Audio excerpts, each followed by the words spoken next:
పుట్టలో బ్రేకింగ్ చూస్తున్నాం. ఆపరేషన్ కగార్తో ఉనికిని కోల్పోయే పరిస్థితిలో ఉన్న మావోయిస్టులను మరోదో దెబ్బతగిలింది. మేరకు వేళ ఛత్తీస్గఢ్ రాష్ట్రంలోని నారాయణపూర్ జిల్లా మధుఅటవీ ప్రాంతాల్లో జరిగిన భీకర ఎదురుకాల్పుల్లో సుమారు 28 మంది మావోయిస్టులు ప్రాణాలు కోల్పోయారు. అబూజ్మడ్ అడవుడు, నారాయణపూర్, దంతెవాడ, పీచాపూర్, కొండాఖావ్ జిల్లాల పరిధిలో మావోయిస్టు అగ్రనేతలు సమావేశమయ్యారనే సమాచారం మేరకు రంగంలోకి దిగిన సుమారు 2000 మంది డిఆర్జీ జవాన్లు ఇవాళ తెల్లవారుజాము నుంచి కూంబింగ్ ఆపరేషన్ చేపట్టారు. ఈ ఆపరేషన్లో మావోయిస్టులు అగ్రనేతలను చుట్టుముట్టినట్లుగా సమాచారం.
ఆపరేషన్ కగార్తో ఉనికిని కోల్పోయే పరిస్థితుల్లో ఉన్న మావోయిస్టులకు మరోదో దెబ్బ తగిలిందని చెప్పొచ్చు. ఈ మేరకు ఇవాళ ఛత్తీస్గఢ్ రాష్ట్రంలోని నారాయణపూర్ జిల్లా మధుఅటవీ ప్రాంతాలలో జరిగిన భీకర ఎదురుకాల్పులో సుమారు 28 మంది మావోయిస్టులు ప్రాణాలు కోల్పోయారు.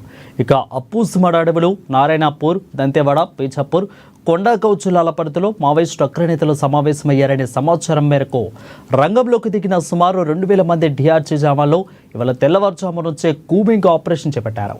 ఈ ఆపరేషన్ మావోయిస్టు అగ్రనేతలను చుట్టుముట్టినట్లు సమాచారం.